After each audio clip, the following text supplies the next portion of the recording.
पहला धमाका, दूसरा धमाका, तीसरा धमाका।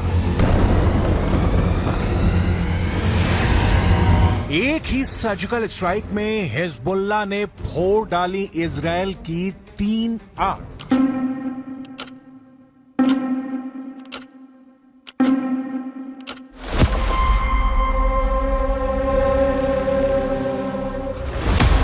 पहली आंख, दूसरी आंख, तीसरी आंख। हिजबुल्लाह ने मिसाइल अटैक करके इजरायल की 3 आंखों को फोड़ दिया। ये मेरान एयर सर्विलेंस बेस है और यहां इजरायल के रेडार और कम्युनिकेशन सिस्टम थे, जिससे वो लेबनान में हिजबुल्लाह पर नजर गड़ाए रहता था।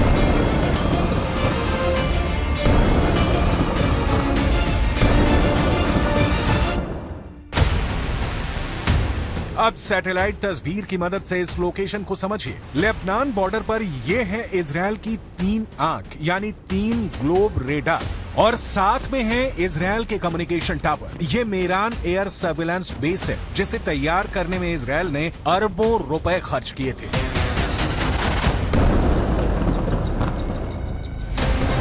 यही वजह है कि लेबनान के हिजबुल्लाह ने इसे अपना सॉफ्ट टारगेट बनाया। बेरूत में हमास के डिप्टी चीफ सालेह अल अरूरी की मौत के बाद यह हिजबुल्लाह का इजरायल पर सबसे बड़ा हमला है।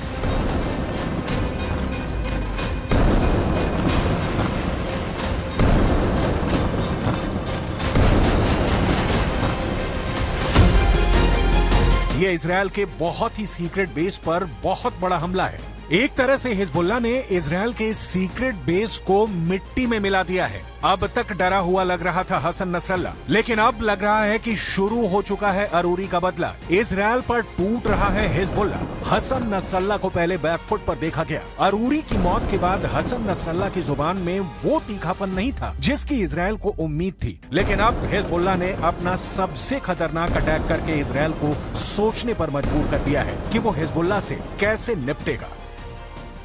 עדיין יש בג'באליה מחבלים. רק כעת הם פועלים ללא מסגרת וללא מפקדים. נתקלנו וגם ניתקל. בירי רקטי ספורדי מהמרחב הזה. תקפנו אותו ונמשיך לתקוף ונמשיך להעמיק את ההישג באזורים האלה. זה דורש זמן. אין קיצורי דרך בלחימה בטרור.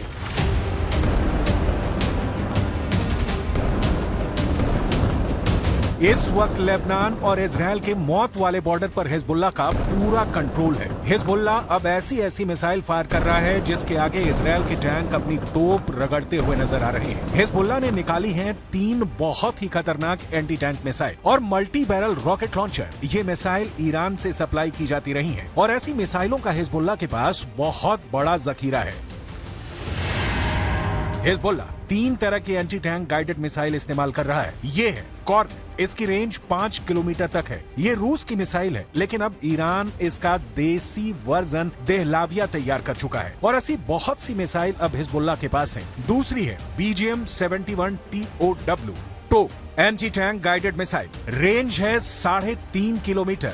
ये अमेरिका में बनी मिसाइल है, लेकिन अब इसकी नकल ईरान तैयार कर रहा है और उसने हिजबुल्लाह को सप्लाई की है। तीसरी है 85 कॉनकोर्स, रेंज 4 किलोमीटर। ये भी रूस ने बनाई है और अब ईरान में ये तोसान नाम से तैयार की जाती है। इन्हीं मिसाइलों से हिजबुल्लाह ने इजरायल के मेरान एयर सर्विलेंस बेस पर हमला किया है। ये तीनों मिसाइल बहुत ही घातक है और जिस तरह से इन्होंने इजरायल के अड्डे उड़ाए हैं, उससे ये बात साबित हो जाती है। हिजबुल्लाह का दावा है कि उसका हर हमला इजरायल को मुंहतोड़ जवाब है। बताया जा रहा है कि हिजबुल्लाह ने इस अड्डे को उड़ाने के लिए 60 से ज्यादा मिसाइल फायर की हैं और सभी अपने टारगेट पर लगी।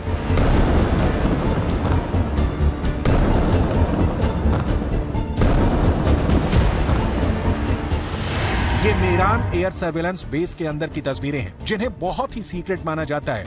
ये बेस 1967 में बनाया गया था ताकि लेबनान बॉर्डर पर नजर रखी जा सके। इसका कंट्रोल इजरायल की एयरफोर्स के पास है। इस बेस से हवाई टारगेट को भी ट्रैक किया जाता रहा है और रॉकेट और तोप के गोलों को भी ट्रैक किया जाता है ताकि लेबनान बॉर्डर से लगे उत्तरी इजरायल के इलाकों को सुरक्षित रखा जा सके। दक्षिण लेबनान और उत्तरी इजराइल के बीच जो बॉर्डर है वहाँ तनाव बहुत ज्यादा है। कब कहाँ बम फटेगा, कहाँ धमाका होगा, ये या तो हिजबुल्लाह जानता है या फिर इजराइल की सेना। वैसे यहाँ के लोगों को भी पता है कि बहुत जल्दी युद्ध का एपिसेंटर गाजा से निकलकर लेबनान तक पहुँच सकता है। यहाँ तैनात संयुक्त राष्ट्र की सेनाएं भी अलर्ट मोड पर हैं। लगातार पेट्रोलिंग हो रही है। हमास के डिप्टी चीफ सालेह अल अरूरी की मौत के बाद हिजबुल्लाह के सामने बस दो ही विकल्प है, या तो उसे मरना होगा या उसे मारना होगा। यही वजह है कि हिजबुल्लाह ने इजराइल के अड्डों को टारगेट करना तेज कर दिया है। इस वक्त पश्चिम एशिया में युद्ध की जो आग लगी हुई है, गाजा पर बमबारी के बीच हमास और इजराइल के बीच जिस तरह की टक्कर हो रही है, उसमें अब नया खतरा इजराइल और लेबनान बॉर्डर का भी है। यहाँ भड़के शोले अब युद्ध की इस आग को 10 गुना भड़का सकते हैं और अब दुनिया में सिर्फ 4 लोग इसे कंट्रोल कर सकते हैं। पहले हैं इजराइल के प्रधानमंत्री बेंजामिन नेतन्याहू, दूसरे हैं ईरान के राष्ट्रपति इब्राहिम रईसी, तीसरे हैं अमेरिका के राष्ट्रपति जो बाइडेन और चौथे हैं यूरोप से लेकर अमेरिका तक सबको हिला देने वाले रूस के राष्ट्रपति व्लादिमीर पुतिन। इस वक्त सबसे ज्यादा एक्टिव ईरान है, खासकर किरमान में आतंकी धमाकों के बाद ईरान ने हिजबुल्लाह और यमन के हूथी विद्रोहियों को चौकन्ना रहने के लिए कहा है। ईरान ने इन दोनों मिलिशिया तक पहले ही इतने हथियार पहुंचा दिए हैं कि अगर इजराइल ने गाजा पर बमबारी नहीं रोकी तो हिजबुल्लाह और हूथी दोनों इजराइल पर बम बनकर फट सकते हैं। ये बात नेतन्याहू भी जानते हैं। הנחתה את צה"ל לצאת למלחמה כדי לחסל את החמאס, להשיב את חטופינו ולהבטיח שעזה לא תהיה עוד איום על ישראל. אסור לעצור את המלחמה עד שנשיג את כל היעדים הללו.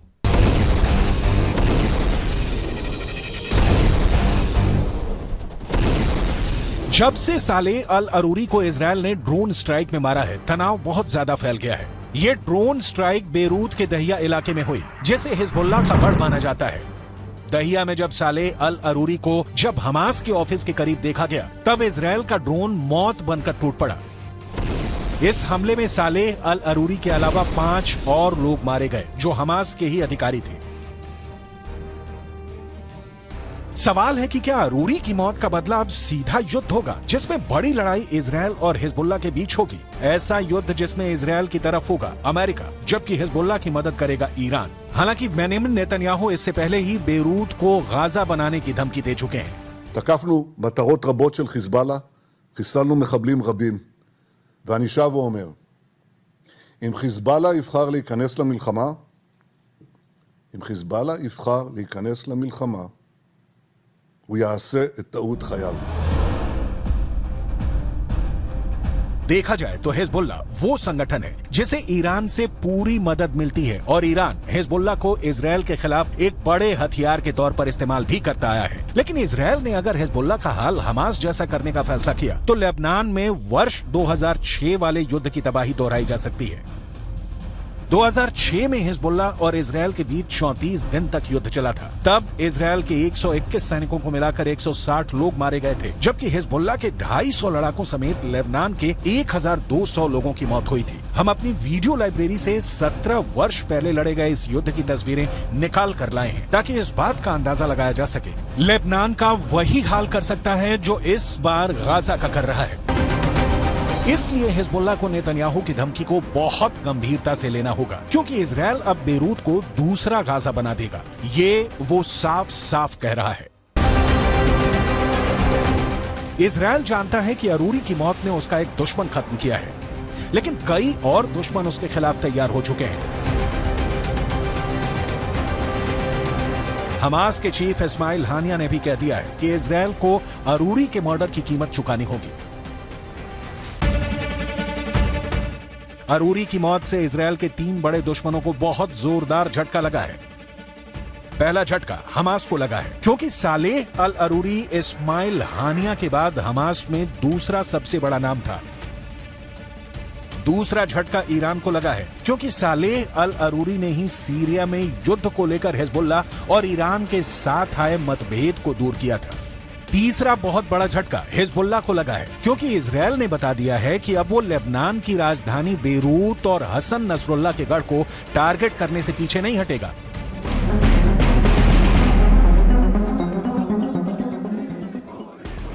इस वक्त गाजा के बाद वेस्ट बैंक में भी युद्ध के हालात बनते नजर आ रहे हैं। सालेह अल अरूरी की मौत के बाद वेस्ट बैंक में प्रदर्शन शुरू हो गए हैं। सड़कों पर हजारों लोग इजरायल के खिलाफ उतर आए हैं। हालात ऐसे हैं कि इजरायल को अब अपनी ड्रोन फोर्स को वेस्ट बैंक के ऊपर एक्टिव करना पड़ा है। देखा जाए तो वेस्ट बैंक इजरायल के खिलाफ 5वां मोर्चा है। इससे पहले गाजा की लड़ाई है, हिजबुल्लाह से लड़ाई है, हूथी से युद्ध का खतरा बढ़ता जा रहा है। इराक में ईरान समर्थित हश्द अल शाबी ने अमेरिका के ठिकानों पर हमले बढ़ा दिए हैं। अरूरी की मौत के बाद ये मोर्चे और मजबूत होंगे, इसमें कोई शक नहीं। ये युद्ध फैला तो समझ लीजिए कि बहुत से देश इसकी चपेट में आ जाएंगे।